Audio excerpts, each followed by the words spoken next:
واقعات حضرت عمر فاروق رضی اللہ تعالی عنہ قسط نمبر 18 اپنا اسلامک اسٹوڈیو کے معزز ناظرین، ایرانی فوج دریا پار کر کے دوسری جانب کھڑی ہو گئی۔ یہ منظر دیکھ کر مجاہدین اسلام نے اپنے گھوڑے دریا میں ڈال دیے۔ یہ حیرت انگیز منظر دیکھ کر ایرانی فوجی چیختے ہوئے کہنے لگے، دیوا آمنند، یعنی بھاگو بھاگو، دیو آ گئے ہیں، بھاگو دیو آ گئے ہیں۔ اور پھر پورا لشکر بھاگ نکلا، تاہم سپہ سالار خرزا تھوڑی سی فوج کے ساتھ جمع رہا اور گھاٹ پر تیر اندازوں کے دستے معین کر دیے۔ ناظرین، ایک گروہ دریا میں اتر کر سدیرا ہوا، لیکن مسلمان سیلاب کی طرح بڑھتے چلے گئے اور تیر اندازوں کو خس و خاشاک کی طرح مٹاتے پار نکل آئے۔ یزدگرد نے حرم اور خاندان شاہی کو پہلے ہی حلوان روانہ کر دیا تھا۔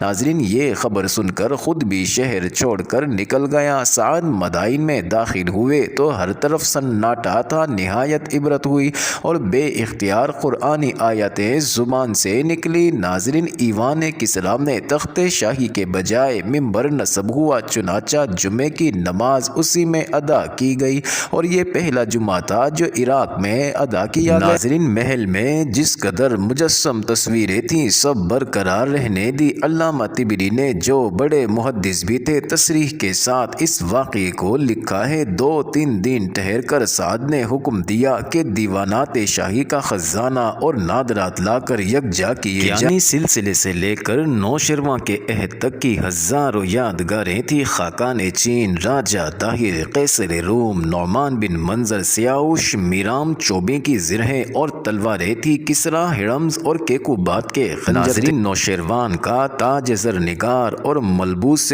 شاہی تھا۔ سونے کا ایک گھوڑا تھا جس پر چاندی کا زین کسا ہوا تھا اور سینے پر یاقوت اور زمرد جڑے ہوئے تھے۔ چاندنی کی ایک اونٹنی تھی جس پر سونے کی پالان تھی اور مہار میں بیش قیمت یاقوت پروئے ہوئے تھے۔ ناکا سوار سر سے پاؤں تک جواہرات سے مرصع تھا۔ سب سے عجیب و غریب ایک فرش تھا جس کو ایرانی بہار کے نام سے پکارتے تھے۔ یہ فرش اس غرض سے تیار کیا گیا تھا کہ جب بہار کا موسم نکل جاتا تھا تو اس پر بیٹھ کر شراب پیتے تھے۔ اس رعایت سے اس میں بہار کے تمام سامان مہیا کیے گئے تھے۔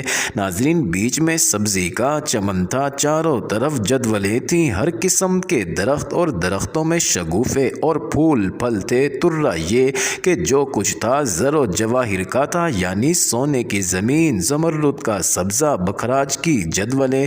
ناظرین، سونے چاندی کے درخت، حریر کے پتے، جواہرات کے پھل تھے۔ یہ تمام سامان فوج کی عام غارت گری میں ہاتھ آیا تھا، لیکن فوجی ایسے راست باز اور دیانتدار تھے کہ جس نے جو چیز پائی تھی بجنسا لا کر افسر کے پاس حاضر کر۔ چنانچہ جب سب سامان لا کر سجایا گیا اور دور دور تک میدان جگمگا اٹھا تو خود سعد رضی اللہ تعالی عنہ کو حیرت ہوئی۔ بار بار تعجب کرتے تھے اور کہتے تھے کہ جن لوگوں نے ان نادرات کو ہاتھ نہیں لگایا بے شبہ انتہا کے دیانتدار ہیں۔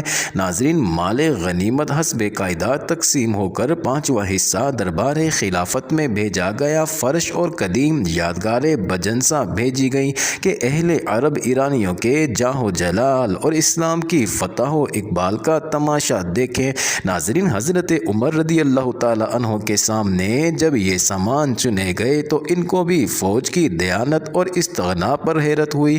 ناظرین، محلم نام کا مدینہ میں ایک شخص تھا جو نہایت موضوع قامت اور خوبصورت تھا۔ حضرت عمر رضی اللہ تعالی عنہ نے حکم دیا کہ نوشیروان کے ملبوسات اس کو لا کر پہنائے۔ ناظرین، یہ ملبوسات مختلف حالتوں کے تھے، سواری کا جدا، دربار کا جدا، جشن کا جدا، تہنیت کا جدا۔ چنانچہ باری باری تمام ملبوسات محلم کو پہنائے گئے۔ جب ملبوس خاص اور تاج زر نگار پہنا، ناظرین، تو تماشائیوں کی آنکھیں خیرہ ہو گئی اور دیر تک لوگ حیرت سے تکتے رہے۔ فرش کی نسبت لوگوں کی رائے تھی کہ تقسیم نہ کیا جائے۔ خود حضرت عمر رضی اللہ تعالی عنہ کا بھی یہی منشا تھا، لیکن حضرت علی رضی اللہ اللہ تعالی عنہ کے اصرار سے اس بہار پر بھی خزاں آئی اور دولت نوشروانی کے مرقع کے پرزے اڑ گئے۔ ناظرین، یورپ کے موجودہ مذاق کے موافق یہ ایک وحشیانہ حرکت تھی، لیکن ہر زمانے کا مذاق جدا ہے۔ وہ مقدس زمانہ جس میں زخارف دنیاوی کی عزت نہیں کی جاتی تھی، دنیاوی یادگاروں کی کیا پرواہ کر سکتا تھا۔ اسلامک اسٹوڈیو کے معزز ناظرین، چلتے ہیں اب دوسری جانب۔ جلولہ بغداد کے سواد میں ایک شہر ہے، بسبب چھوٹے ہونے کے نقشے میں درج نہیں ہے۔ بغداد سے خراسان جاتے وقت راہ میں پڑتا ہے۔ یہ معرکہ فتوحات عراق کا خاتمہ تھا۔ ناظرین، مدائن کی فتح کے بعد ایرانیوں نے جلولہ میں جنگ کی تیاریاں شروع کی اور ایک بڑی فوج جمع کر لی۔ ناظرین، خردزاد نے جو رستم کا بھائی اور سردار لشکر تھا، نہایت تدبیر سے کام لیا۔ شہر کے گرد خندق تیار کرائی اور راستوں اور گزرگاہوں پر گوکھرو یعنی ایک کانٹا جو سہ گوشہ ہوتا ہے پنجابی میں بھکڑا، لوہے کے بنے ہوئے کانٹے ناظرین جو دشمن کی راہ میں ڈال دیے جاتے ہیں وہ بچھا دیے۔ ناظرین، حضرت سعد کو یہ خبر پہنچی تو حضرت عمر رضی اللہ تعالی عنہ کو خط لکھا۔ ناظرین، وہاں سے جواب آیا کہ ہاشم بن عتبہ 12,000 فوج لے کر اس مہم پر جائیں اور مقدمۃ الجیش پر کاکا، میمنہ پر مشعر بن مالک، میسرہ پر عمر بن مالک، ساکا پر عمر بن مرہ مقرر ہوں۔ ناظرین، ہاشم مدائن سے روانہ ہو کر چوتھے روز جلولہ پہنچے اور شہر کا محاصرہ کیا۔ مہینوں محاصرہ رہا۔ ایرانی وقتاً فوقتاً قلعہ سے نکل کر حملہ آور ہوتے تھے۔ اس طرح 80 مارکے ہوئے، لیکن ایرانیوں نے ہمیشہ شکست کھائی۔ تاہم چونکہ شہر میں ہر طرح کا ذخیرہ تھا اور لاکھوں کی جمعیت تھی، یہ بے دل نہیں ہوتے تھے اور ایک دن بڑے زور و شور سے نکلے۔ مسلمانوں نے بھی جم کر مقابلہ کیا۔ اتفاق یہ کہ دفعتاً اس زور کی آندھی چلی کہ زمین و آسمان میں اندھیرا ہو گیا۔ ناظرین، ایرانی مجبور ہو کر پیچھے ہٹے، لیکن گرد و غبار کی وجہ سے کچھ نظر نہیں آتا تھا۔ ہزاروں آدمی خندق میں گر کر مر گئے۔ ناظرین، ایرانیوں نے یہ دیکھ کر جا بجا خندق کو پاٹ کر راستہ بنایا۔ مسلمانوں کو خبر ہوئی تو انہوں نے اس موقع کو غنیمت سمجھا اور حملہ کی تیاریاں کی۔ ناظرین، ایرانیوں کو بھی دم دم کی خبریں پہنچتی تھی۔ اسی وقت مسلمانوں کی آمد کے رخ گوکھرو بچھوا دیے اور فوج کو ساز و سامان سے درست کر کے قلعہ کے دروازے پر جما دیا۔ ناظرین، دونوں حریف اس طرح دل توڑ کر لڑے کہ لیلۃ الحریر کے سوا کبھی نہیں لڑے تھے۔ ناظرین، اول تیروں کا می برسا، ترکش خالی ہو گئے تو بہادروں نے نیزے سنبھال لیے۔ ناظرین، یہاں تک کہ نیزے بھی ٹوٹ ٹوٹ کر ڈھیر ہو گئے تو تیغ و خنجر کا معرکہ شروع ہوا۔ کاکا نہایت دلیری سے لڑ رہے تھے اور آگے بڑھتے جاتے تھے۔ ناظرین، یہاں تک کہ قلعہ کے پھاٹک تک، لیکن سپہ سالار فوج یعنی ہاشم پیچھے رہ گئے تھے اور فوج کا بڑا حصہ انہی کی رکاب میں تھا۔ کاکا نے نقیبوں سے کہلوا دیا کہ سپہ سالار قلعے کے دروازے تک پہنچ گیا۔ فوج نے کاکا کو ہاشم سمجھا اور دفعتاً ٹوٹ کر گری۔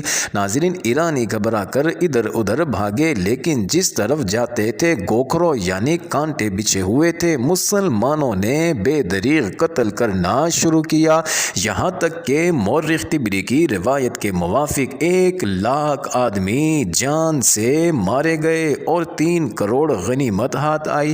ناظرین، سعد نے مجدہ فتح کے ساتھ 5واں حصہ مدینہ منورہ بھیجا۔ ناظرین، زیاد نے جو مجدہ فتح لے کر گئے تھے نہایت فصاحت کے ساتھ جنگ کے حالات بیان کیے۔ حضرت عمر رضی اللہ تعالی عنہ نے فرمایا کہ ان واقعات کو اسی طرح مجمع میں بیان کر سکتے ہو؟ زیاد نے کہا، میں کسی سے مروب ہوتا تو آپ سے ہوتا۔ چنانچہ مجمع عام ہوا اور انہوں نے اس فصاحت اور بلاغت سے تمام واقعات بیان کیے کہ معرکہ کی تصویر کھینچ دی۔ حضرت عمر رضی اللہ تعالی عنہ بول اٹھے کہ خطیب اس کو کہتے ہیں۔ انہوں نے برجستہ کہا، اِنَّا جَنْدَنَا تَلُوقَنَا بِالْفَعَالِ لِسَانِنَا۔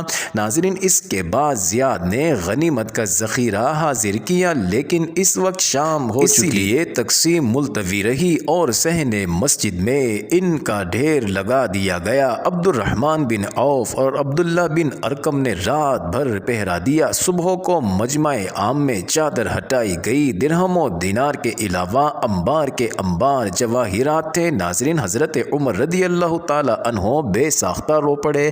ناظرین، لوگوں نے تعجب سے پوچھا کہ یہ رونے کا کیا محل ہے؟ فرمایا کہ جہاں دولت کا قدم آتا ہے رشک و حسد بھی ساتھ آتا ہے۔ یزدگرد کو جلولہ کی شکست کی خبر پہنچی تو حلوان چھوڑ کر رے کو روانہ ہوا، اور خسرو شنوم کو جو ایک معزز افسر تھا چند رسالوں کے ساتھ حلوان کی حفاظت کے لیے چھوڑتا گیا۔ سعد خود جلولہ میں ٹھہرے اور کاکا کو حلوان کی طرف روانہ کیا۔ ناظرین، کاکا قصر شیریں حلوان سے 3 میل پر ہے کے قریب پہنچے تھے کہ خسرو شنوم خود آگے بڑھ کر مقابل ہوا، لیکن شکست کھا کر بھاگ نکلا۔ ناظرین، کاکا نے حلوان پہنچ کر مقام کیا اور ہر طرف امن کی منادی کرا دی۔ اطراف کے رئیس آ کر جزیہ قبول کرتے جاتے تھے اور اسلام کی حمایت میں آتے جاتے تھے۔ یہ فتح عراق کی فتوحات کا خاتمہ تھی۔ اپنا اسلامک اسٹوڈیو کے معزز ناظرین، اگلی اقساط میں اب ملک شام کی فتوحات کا ذکر ہوگا، تو آپ سے گزارش ہے کہ ہر ویڈیوز کے آخر میں کمنٹس اور لائک ضرور کرتے جائیں، اور اگلی ویڈیو کس نمبر 19 میں دیکھنا مت بھولیے گا۔